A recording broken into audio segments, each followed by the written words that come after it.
Well, after President Trump's executive orders, there is concern over ICE raids or immigration sweeps all across the nation. And there is some heightened concern in San Diego as well. Our Zara Barker sat down with the San Diego County Sheriff, Kelly Martinez, for her response.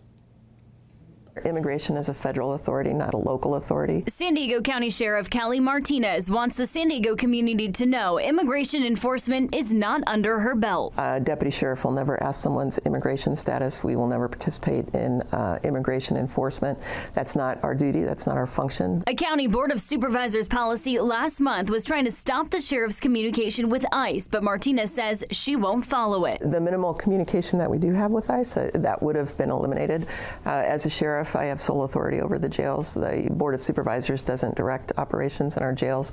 And I would honestly feel horrible if I didn't communicate with ICE on a release date of an individual who's had a prior murder conviction or child molest conviction or some other conviction, serious crime. They were released into our community because I didn't communicate with ICE and then they reoffended.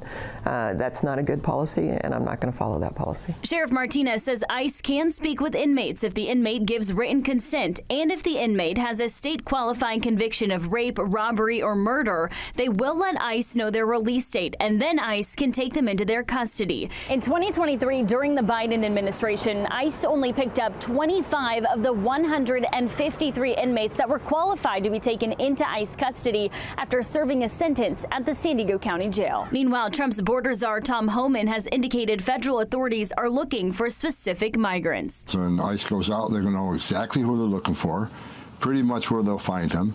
It's a well-planned operation. We're hopeful that they'll notify us prior to doing anything, any big sweeps or anything like that. I think they will. We have a good relationship with ICE.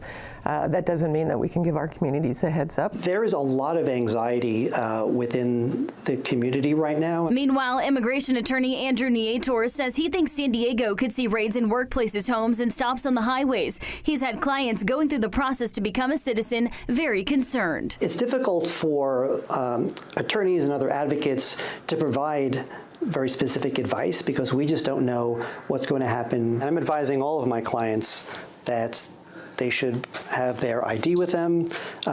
They should have any applications that are pending with them. And also, if they have an attorney, they should have their attorney's card with them as well. I also contacted the San Diego Police Department. They say they do not enforce immigration laws either, and nothing's going to be changing on their end. Now, we have not seen any immigration raids happening locally so far. A lot of agencies just seemingly waiting and seeing what's going to happen from the federal level. Reporting outside San Diego County Jail, I'm Zara Barker.